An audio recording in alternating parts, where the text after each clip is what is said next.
of Jack Smith's team justifies the confidence that the Attorney General had in Jack Smith and his team. And I think that they're going to do a good job in prosecuting this case. What was the most shocking part of the indictment in your view? Well, the most shocking, well, there was just so much, Jake, quite frankly.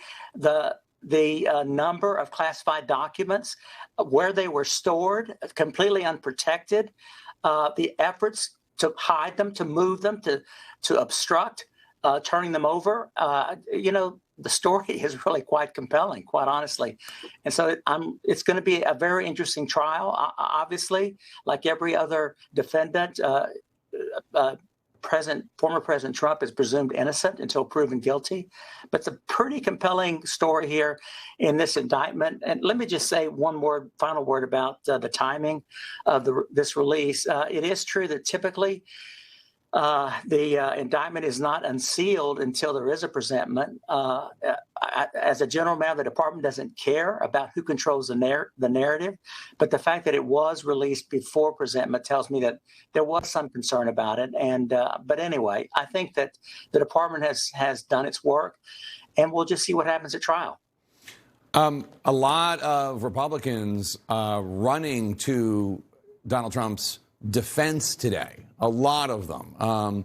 The Speaker of the House, before the indictment was even unsealed, there's a statement I'm looking at from Senator Mike Lee of Utah saying the Biden administration's actions can only be compared to the type of oppressive tactics routinely seen in nations such as Venezuela, Bolivia, and Nicaragua, which are absolutely alien and unacceptable. In America, he calls this an act of absolute disrespect, which echoes despotism. What's your reaction when you see the Republican officials making comments like that? Well, they can move to those countries, quite frankly, and live under the rules in those countries, as far as I'm concerned. It's disappointing. I don't understand it. I've got great confidence in the men and women who work at the Department of Justice. It's not perfect. We weren't perfect, and I'm sure this department is not perfect, but they work very, very hard to get it right. And this indictment is quite overwhelming, and so I'm disappointed. Quite frankly, at a minimum, I would like to have seen the leadership in the House and other Republicans in the House. If they're not going to condemn the president, at least not say anything and let the trial play out and see what happens. But it is disappointing, quite honestly, because an attack on the Department of Justice is an attack on the rule of law, and that's not good for this country.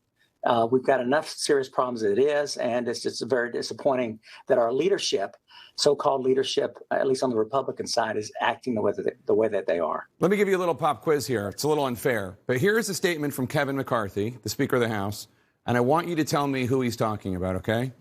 And I'll put the parts that are in quotes. Despite the claim that there was no classified material, quote, the FBI found over 100 documents that contain classified content, perhaps most notably, the FBI could not rule out the possibility that foreign powers or hostile actors accessed, unquote, the classified material. This person, whom McCarthy is criticizing, quote, their fundamental lack of judgment and wanton disregard for protecting and keeping information confidential raises continued questions about the exposure of our nation's diplomatic and national security secrets, unquote. So who do you think he was talking about? I'm going to guess Hillary Clinton. That's right.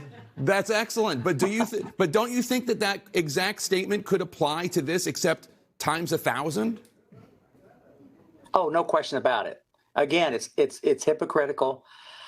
And I must tell you, Jake, I don't understand the hold that this person has on the Republican Party and the cowardice. And I'm going to call it for how I see it. The cowardice of people in the Congress who are afraid of Donald Trump, and they're more concerned about the next election than about the next generation and this country. And so it's disappointing. It really is. But we'll see what happens. Again, I'm proud of the work of the department as reflected in this indictment. And we'll see whether or not the department will be successful in bringing this person to justice. Former Attorney General Alberto Gonzales, it's good to see you, sir. Thank you so much, and thank you for your intellectual consistency.